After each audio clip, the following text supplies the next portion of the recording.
Salut tout le monde, j'espère que vous allez bien et bienvenue sur ma chaîne de tuto, Nico Magic Tuto.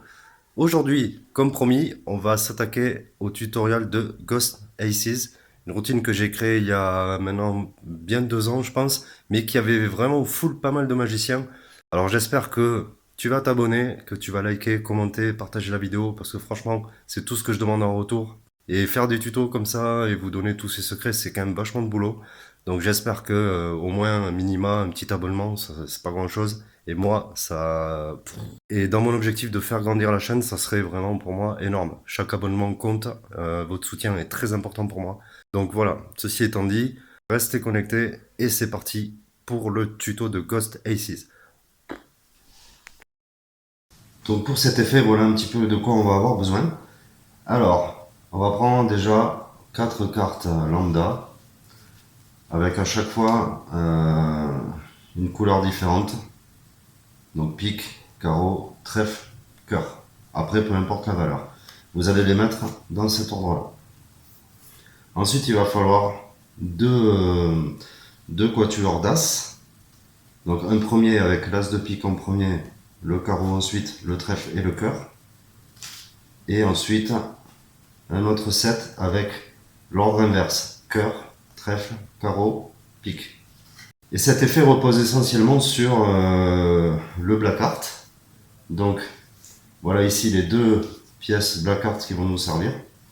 Donc ici c'est en fait un morceau d'emballage cartonné sur lequel j'ai collé de la feutrine adhésive devant et derrière. Alors peut-être que c'est mieux de mettre juste au-dessus et pas derrière, parce que avec le côté plus cartonné, ça va être plus facile pour faire glisser le morceau. Vous allez comprendre pourquoi.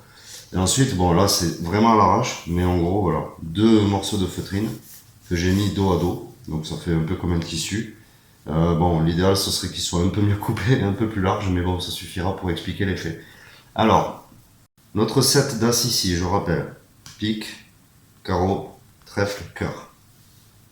On égalise comme ça, et on met par-dessus notre pièce cartonnée avec la feutrine black art. Je remets ça ici, donc ça on le met vers notre gauche. Voilà, on pose ça comme ça. Ensuite, ça, ce sont les 4 cartes qu'on va utiliser pour le début du tour, où on distribue les cartes. Notre deuxième set ici, avec l'as de cœur, l'as de trèfle, l'as de carreau, l'as de pique, on va le poser, donc dans cet ordre-là, vers ici. Et là, par-dessus, on va mettre notre feutrine. Comme ça. On commence donc avec nos 4 cartes quelconques ici. On peut les montrer comme ça, si on veut, pour prouver qu'il y a bien 4 cartes. On les retourne. Et on va les déposer par-dessus le morceau de feutrine ici. Et ensuite, on va les égaliser comme ceci. Alors, idéalement, ce serait bien de les placer un peu plus sur la droite. Parce que ce qui va se passer maintenant, et c'est là où vraiment l'utilisation du black art est vraiment intéressante, je trouve, c'est qu'on va les attraper comme ça, et attraper également dessous les 4 cartes ici, et on va retourner le tout comme ça. Ce qui donne l'impression qu'on a juste retourné ces 4 cartes, alors qu'en fait, ici, on a switché avec les 4 as, mais ça, c'est pour après. Donc on les laisse ici. Ici, on a nos 4 as qui sont cachés. Donc ça, c'est ce que j'ai utilisé pour faire l'apparition des 4 as. Donc ce que j'ai fait, c'est ça. Avec ma main, je fais juste glisser pour faire apparaître les cartes, comme ceci. Donc là où c'est un peu relou, le côté double feutrine, c'est que dès qu'on arrive sur la partie tapis, ça accroche. C'est pour ça que je vous disais peut-être de mettre juste un morceau de feutrine sur le dessus et pas sur le dessous. De conserver la surface cartonnée pour que ça glisse mieux sur le tapis, comme le ferait des cartes comme ça, quoi, en fait. Donc, j'essaie de en faire un peu mieux. Et c'est vrai que c'est pas super évident parce que ça accroche. Donc je fais comme ceci en gros. Voilà, j'essaie de pousser ça à peu près par là, on s'en fout. Donc là on a nos 4 as ici. On les montre. On les retourne comme ça. Et maintenant, la seule partie technique du tour, on va utiliser la snap deal. Donc la snap deal c'est quoi? C'est ça. D'accord? Bon là je l'ai pas très bien fait. Mais en gros, on va attraper la carte comme ceci. Alors on peut montrer comme ça d'abord. On va attraper comme ceci avec notre index. Et au moment de poser, notre index et notre majeur vont faire comme ça, vont partir en avant, en faisant un petit frottement comme ça, un bruit de frottement sur la carte. Comme ça, et la carte va venir se caler ensuite, comme ceci, en latéral palme. D'accord? Donc elle est placée ici en gros et est retenue par le majeur. Et ça en fait c'est au moment de la distribution. Quand on est ici, on a en dessous, on est placé comme ça, et en fait, on a nos doigts qui glissent, clac, vous voyez là comment se place la carte. Donc en fait ensuite, quand le majeur revient, il vient placer la carte comme ça. Voilà. Alors l'idéal c'est de pas trop serrer, d'avoir une main assez naturelle, mais en gros on est comme ça. Ce qui donne l'impression qu'en gros on fait disparaître les cartes en les distribuant. Comme ça. Donc pour la Snapdeal, je vous remontre, je fais donc comme ça. Clac. Mon majeur revient et cale la carte ici. Et je continue. Pouf. Voilà. Et là en fait tout ce que j'ai fait, c'est donner l'impression que j'écrase les cartes. Et en fait je les ai juste éjectées comme ceci, en lapping, en essayant de ne pas bouger ma main. Vraiment juste en faisant ça. Comme ça. Mais en fait tout ce qu'on peut faire maintenant, c'est prendre notre tas ici. Et puis révéler que les 4 A sont pris, se sont téléportés à la place des cartes originales. Donc voilà en gros la routine, hein, c'est ça. Je vais vous montrer comment on traite l'image de la carte. Voilà, à partir d'un téléphone ou à partir d'un logiciel sur le PC, dans le cas d'une vidéo postée sur les réseaux. Alors, voici donc ce sur quoi je travaille pour faire les tutos, notamment Adobe Premiere Pro. Donc là, je vais me servir de ça aussi pour vous montrer comment traiter une image pour faire du black art en vidéo. À savoir aussi qu'il y a quelques applications mobiles qui marchent plutôt bien, comme InShot, pour si vous voulez faire ça depuis votre téléphone portable.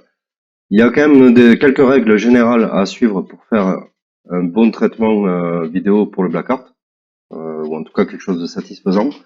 C'est déjà d'avoir une lumière assez homogène, un petit peu comme ici, et encore que ça aurait pu être mieux. Donc, faut éviter les sources de lumière directe qui vont éclairer le tapis ou les cartes, les lumières trop vives ou la lumière du jour, par exemple, qui va vraiment aller pile poil sur le tapis et ce qui se passe dessus. Mais si vous avez des lumières un peu autour qui éclairent suffisamment, une espèce d'homogénéité qui font que c'est pas trop sombre, c'est pile poil, ça va être nickel pour traiter l'image ensuite. Pourquoi? Parce que une des premières choses qu'il faut surtout pas faire pour traiter du black art, c'est jouer trop sur la luminosité. C'est-à-dire vraiment trop assombrir l'image. Vous voyez par exemple ici, si vous suivez le curseur de ma souris, j'ai l'option luminosité. Si je la baisse trop, voilà ce que ça donne.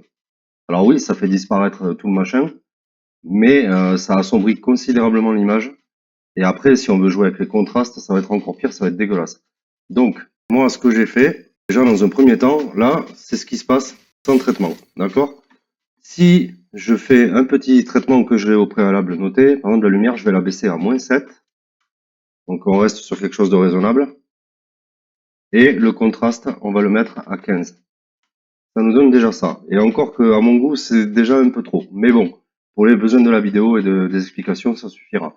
Donc là, on voit encore une différence ici de noir avec le tapis. Bon, en plus, mon tapis est un petit peu abîmé.